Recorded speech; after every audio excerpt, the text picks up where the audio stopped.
अस्सलाम वालेकुम dear students, welcome to MJ math studio YouTube channel. आज का जो हमारा टॉपिक है बेटा वो है ट्रिग्नोमेट्री का लेक्चर नंबर 2। इसमें हम एक थ्योरम पढ़ेंगे और उसी थ्योरम से रिलेटेड जो क्वेश्चंस होंगे उसको सॉल्व करने की कोशिश करेंगे। तो देखें बेटा, थ्योरम क्या है।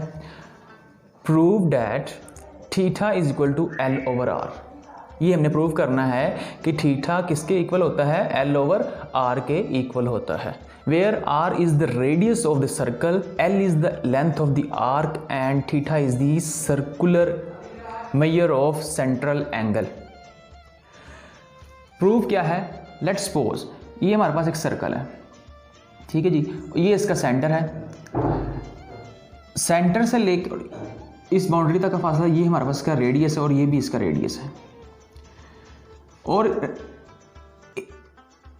C और A के दरमियान में, ये इस पॉइंट को C का नाम दे देते हैं, इस पॉइंट को A का नाम दे देते हैं, और यहाँ पर भी हमारे पास एक रेडियस है, इसको हम B का नाम दे देते हैं। लेकिन यहाँ पर एक समझने वाली बात ये है बेटा कि A और C के दरमियान में जो हमारे पास एंगल बन रहा है वो 1 रेडियन है। 1 रेडियन प्रीवियस लेक्चर में पढ़ के आ रहे हैं। 1 रेडियन एंगल कब होता है? 1 रेडियन एंगल तब होता है जब हमारे पास रेडियस जो हैं उनके दरमियान में 1 रेडियन एंगल तब होगा कि उन दो रेडियस के दरमियान में जो आर्क बन रही है उसकी length of the arc becomes equal to the radius. इसका मतलब क्या है कि A से लेकर C तक का जो डिस्टेंस होगा वो भी क्या होगा हमारे पास, वेरी गुड, R होगा। फिर हमने लेट कर लिया कि A से लेकर B तक की जो आर्क है उसकी जो लेंथ है वो L है, और A और B के दरमियान में O के ऊपर जो एंगल बन रहा है वो हमारे पास थीटा रेडियन एंगल है।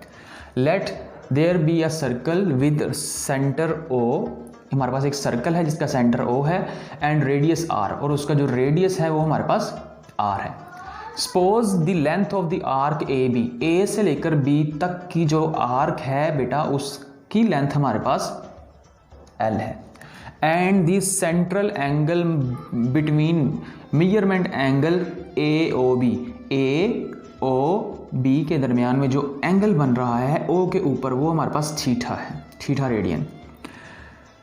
टेक एन आर्क, और हमने एक आर्क लेनी है, एक और आर्क लेनी है A से लेकर C तक जिसकी लेंथ रेडियस के बराबर होगी।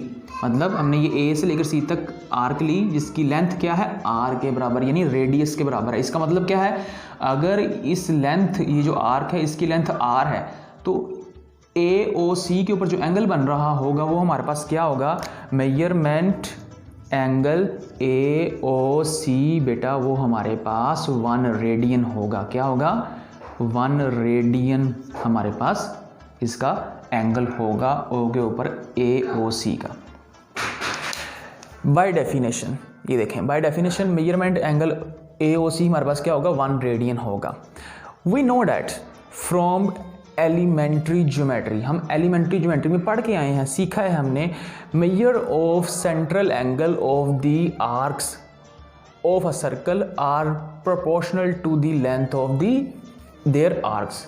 मीन्स जो एंगल हैं उनकी रेशो वो बराबर जाएगी, बिल्कुल बराबर जाएगी। इसके बराबर जाएगी, आर्क की लेंथ के रेशो के। It mean measurement of angle AOB, ये देखें AOB जो एंगल है थीटा है और AOC जो एंगल है वो 1 रेडियन है। इनका रेशो बराबर जाएगा जो AOB की आर्क है, मतलब AB ओवर AC। यही लिखा हुआ है यहाँ पे, measurement AOB angle over measurement angle AOC बराबर है, किसके बराबर है, मेजरमेंट आर्क AB, ये आर्क है AB, और मेजरमेंट जो आर्क है वो AC, ये है हमारे पास। अब ये जो मेजरमेंट एंगल AOB है ये है क्या, AOB है वो थीटा के बराबर, थीटा रेडियन है, और जो मेजरमेंट एंगल AOC है बेटा वो हमारे पास एंगल कितना है, 1 रेडियन है यहाँ पे।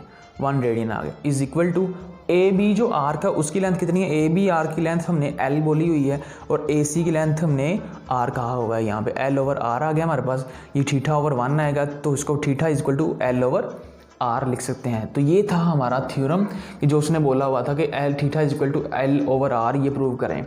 अब इसी से हम इसको ये भी लिख सकते हैं कि R is equal to L over theta, और इसको ये भी लिख सकते हैं कि L is equal to R theta.